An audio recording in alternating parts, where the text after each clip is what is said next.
ठाकुर जी जिस नियम को जहां तोड़ते हैं ना किसी रूप में उसको पूर्ण जरूर करते हैं। साल भर में जितनी एकादशी आती हैं हमारे जगन्नाथ जी एक बार में ही कर लेते हैं। कब?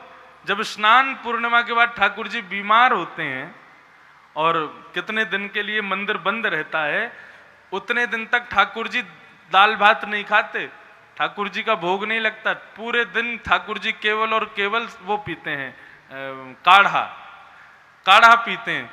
तो ऐसा माना जाता है कि श्री जगन्नाथ जी के साल भर की एकादशी तभी हो जाती है। ठाकुर जी इतने दिन व्रत करते हैं, अन्न तो खाते नहीं, तो उनकी एकादशी हो जाती है उतने दिन में। बहुत सुंदर सुंदर भाव हैं जगन्नाथ जी के। बोले जगन्नाथ जी इतना दाल भात खाते हैं, इतना दाल भात खाते हैं कि उनका जो है पेट खराब हो जाता है। तो फिर उसके बाद ठाकुर जी इतने दिन तक दाल भात को तिलंजलि दे करके और केवल काढ़ा पी करके रहते हैं और एक प्रकार से एकादशी का भी मान रखते हैं, व्रत करते हैं नाथ। तो इसलिए वैष्णवों को चाहिए कि एकादशी का व्रत तो किया करे। उस दिन अन्न का सेवन नहीं करना चाहिए, वर्ज्य माना गया है। दूसरा भाव मैं ऐसा मानता हूं, हम लोग क्या है, हम लोग इतने स्वार्थी जीव हैं, हमको हर चीज में यह जानना जरूरी है कि इससे हमको मिलेगा क्या, फायदा क्या होता है। हम एकादशी करेंगे तो फिर उससे हमको क्या मिलेगा।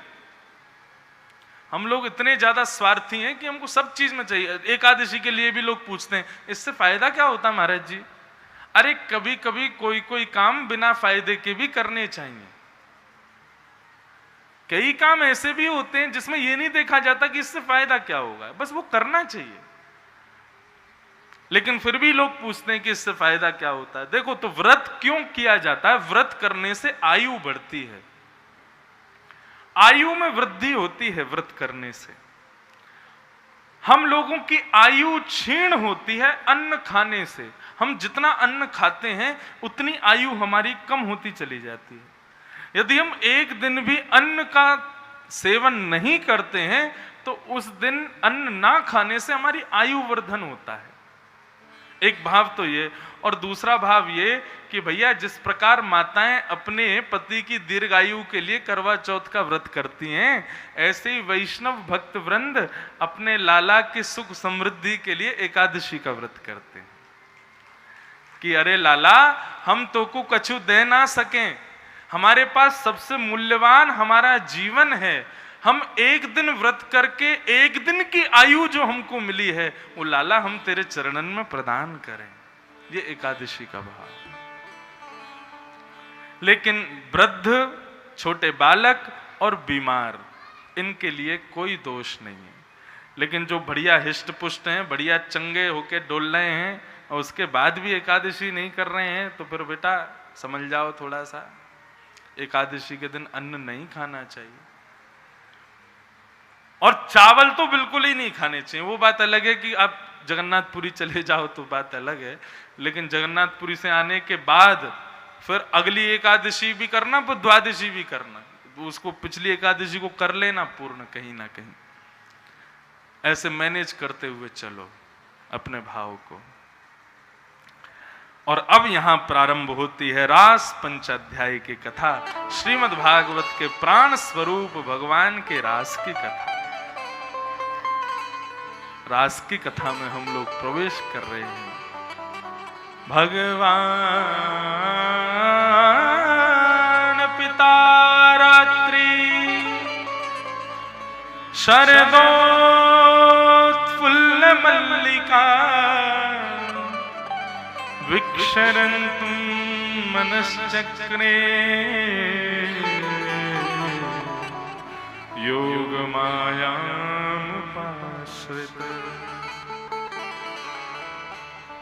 भगवान पितारात्रि शरदोत्फुल्ल मल्लिका विक्षरन्तुं मनश्चक्रे योग मायाम उपाश्रित।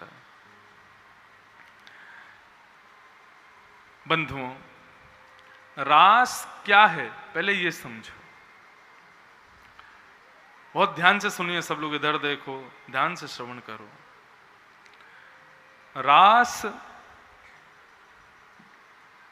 इसके मध्य में विराजमान जो आ की मात्रा है, यदि उसको हटा दिया जाए तो क्या बचेगा? रस। रस और रास दो भाव हैं। रस किसे कहते हैं और रास किसे कहते हैं, इतना यदि समझ लिया तो रास समझ में आ जाएगा। फिर आपके मन में कभी भी संशय नहीं उत्पन्न होगा कि ठाकुर जी ने गोपियों के संग रास क्यों किया। कई लोगों के मन में आज तक संशय होता है। अभी एक, आज वैसे मैंने प्रश्न पत्र पढ़े नहीं, कल पढ़ दूंगा सारे, लेकिन एक व्यक्ति ने कुछ कहा है। हाँ, मेरा प्रश्न यह है कि उत्सव मनाने के लिए क्या इस प्रकार आशीर्वाद फेंक फेंक कर देना उचित है? ये गोकुल नहीं है, आज का समय है, हर कोई एक दूसरे का छीनने में लगा है। ऐसा करके किसी का भाव आया। देखो, आपके भाव को प्रणाम करते हैं जिन्होंने भी लिखा है, लेकिन ठाकुर जी के जन्मोत्सव की बधाई आपको विशेष व्यक्ति मान करके हाथ में बड़ी धीरे से दी जाए तो वो बधाई नहीं मानी जाती। बधाई तो लुटाई जाती है, जिसके अधिकार की होगी वो ले लेगा उसको। बधाई तो लुटाई जाती है, और ये लूटना और लुटाना ये दो अंतर। देखो, लूटना वैसे एक प्रकार से गलत माना जाता है। जैसे हमने कहा अरे उसने उसको लूट लिया, तो सुनने में लगता है अरे राम राम राम, लूट गया बेचारा। लेकिन ठाकुर जी के भाव में बोले क्या लूट रहे हैं? बोले बधाई लूट रहे हैं ठाकुर जी के जन्मोत्सव की। तो यहाँ लूटना भी भक्ति माना जाता है। यहाँ पर आप इसमें भी यही भाव देखो। आप कितने बड़े बड़े लोग उस दिन यहाँ खड़े थे, कोई धनवान होगा, कोई करोड़पति होगा, कोई खरबपति होगा, लेकिन खरबपति लोग भी ठाकुर जी के जन्मोत्सव पे दे लुटाई और एक दूसरे पे कूद रहे हैं, छीन रहे हैं, ले रहे हैं। यहाँ पर आप अपनी प्रभुता ही छोड़ रहे हो। ये गोकुल नहीं है, ऐसा तो मानना ही नहीं, आपकी दृष्टि में नहीं होगा। लेकिन भागवत जिस दिन विराजमान हो जाती हैं, उस दिन से ये परिसर, ये राउल केला तो नहीं है, ये तो वृंदावन है, ये तो ब्रजभाव है। और अगर आप अभी भी इसको राउल केला मान रहे हो, राउल केला में कथा आपको समझ में आ ही नहीं सकती। ये कथा के भाव आपको छुएंगे नहीं, आपकी आंखें सजल होंगी नहीं, आपके पैर थिरकेंगे नहीं। ये पैर थिरकना, नेत्र सजल होना, हृदय में ठाकुर जी से मिलन की उत्कंठा आना, ये तो केवल और केवल ब्रज में हो सकता है। और कथा जहां जाती है वो ब्रजी हो जाता है। ये ब्रज वृंदावन है। कल के बाद राउल केला है, लेकिन अभी तो ये वृंदावन है। परसों आओगे ना तो यहां बैठने का मन नहीं करेगा आपका। और परसों की क्या कह रहे हो? कल 10:30 बजे के बाद 12 बजे यहां बैठ के दिखा देना आप। आपका मन लगेगा, मन करेगा भाई मुझे कुछ हो रहा है, मेरा मन बहुत उच्चाटित हो रहा है, मुझे लेके चलो यहां से। क्यों? 7 दिन तक तो तुम यहीं झूमे थे, अब क्या हुआ? क्योंकि इस प्रांगण को वृंदावन बनाने वाला ये भागवत ग्रंथ अब यहां से प्रस्थान कर चुका है। अब ये राउल केला ही है। इसलिए ये भाव तो कथा में कहीं भी हो, ये तो रखना ही नहीं कि हम छत्तीसगढ़ में सुन रहे हैं, उड़ीसा में सुन रहे हैं, बंगाल में सुन रहे हैं, या उसके किसी विशेष क्षेत्र में सुन रहे हैं, शहर में सुन रहे हैं। कथा होने के बाद तो वो वृंदावन ही है।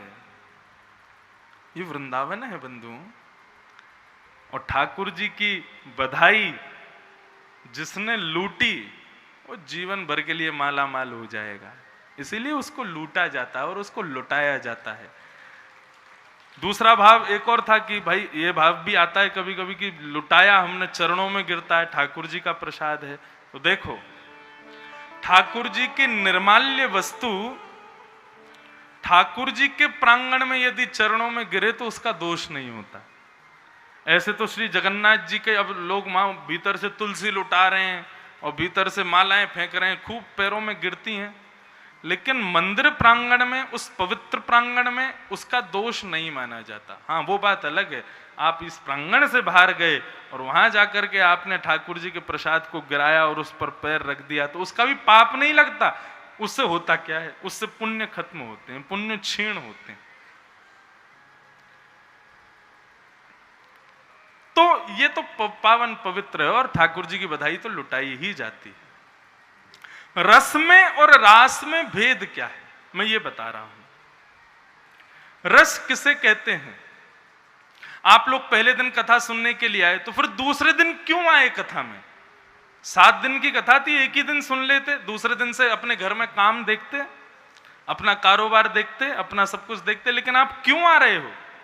मुझे गोपाल जी बार बार कहते हैं, हमारे रिश्तेदार नातेदार राउरकेला के लोग जो नहीं भी आ पाए थे, वो YouTube पे देख के उनको लगा भाई इससे वंचित नहीं रहना, वो भी भागे सुनने के लिए।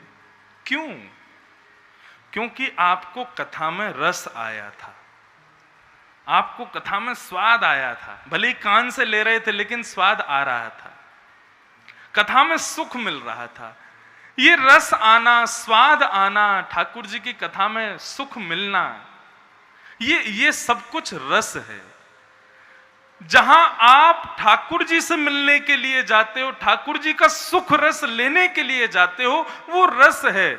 लेकिन इस रस को लेते लेते लेते तुम्हारे भीतर का गुल्ला जब रसयुक्त हो जाएगा, तब उस रसगुल्ला को खाने ठाकुर जी तुम्हारे पास आ जाएं तो वही रास है।